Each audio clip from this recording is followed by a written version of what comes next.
क्या कोई ठोस पत्थर किसी जीती जागती इंसान को हमेशा के लिए अपने भीतर समेट सकता है? महाराष्ट्र के अकोला में एक ऐसा चमत्कारिक शिवलिंग है जिसकी दरार में आज भी एक रेशमी साड़ी का पल्लू फंसा हुआ है। यह कोई साधारण कपड़ा नहीं, बल्कि उस महारानी की आखिरी निशानी है जो सदियों पहले महादेव के इस विग्रह में जिंदा समा गई थी। आखिर उस काली आधी रात को ऐसा क्या हुआ था जिसने ब्रह्मांड के स्वामी को यह असंभव चमत्कार करने पर मजबूर कर दिया? इस मार्मिक गाथा की शुरुआत होती है अकोला के राजा अकोल सिंह और उनकी परम भक्त महारानी से। रानी का हृदय राजसी सुखों में नहीं बल्कि महादेव के चरणों में बसता था, पर पहरेदारों और राजसी तामझाम के बीच उन्हें एकांत में पूजा का समय नहीं मिल पाता था। इसीलिए रानी ने एक गुप्त संकल्प लिया। हर रात ठीक 12 बजे, जब सारा संसार सो रहा होता, वे नंगे पैर चुपचाप महल से निकलकर शिव मंदिर जाने लगीं।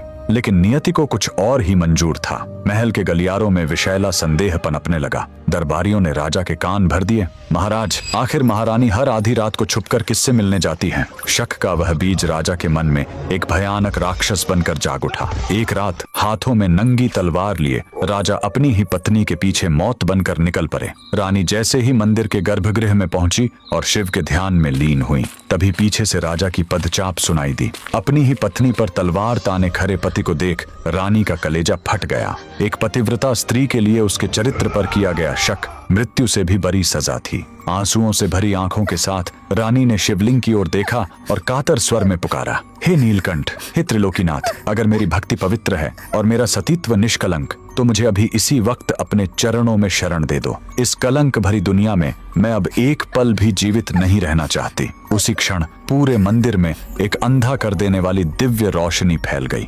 देखते ही देखते वह विशाल और ठोस पत्थर का शिवलिंग गर्जना के साथ 2 हिस्सों में विभक्त हो गया। महादेव ने अपनी भक्त के लिए अपना हृदय खोल दिया। रानी हमेशा के लिए उस शिवलिंग के भीतर समा गईं। राजा जब तक अपनी भूल समझ पाता और रानी को रोकना चाहता, वह पत्थर फिर से झुर चुका था। लेकिन महादेव ने दुनिया को प्रमाण देने के लिए रानी की साड़ी का एक पल्लू उस दरार के बाहर ही छोड़ दिया। राजा जीवन भर उस चौखट पर अपनी भूल का प्रायश्चित करता रहा, पर रानी अब महादेव की हो चुकी थी। आज भी अकोला का यह राजराजेश्वर मंदिर उस अमर भक्ति का गवाह है। वह साड़ी का टुकड़ा आज भी उस पत्थर में दबा हुआ है, जो हमें याद दिलाता है कि जब पूरी दुनिया हाथ छोड़ देती है, तब महादेव अपने भक्त का हाथ थाम लेते हैं। अगर महादेव के इस न्याय ने आपके हृदय को छुआ है, तो कमेंट्स में पूरी श्रद्धा से जय राजराजेश्वर महादेव जरूर लिखें।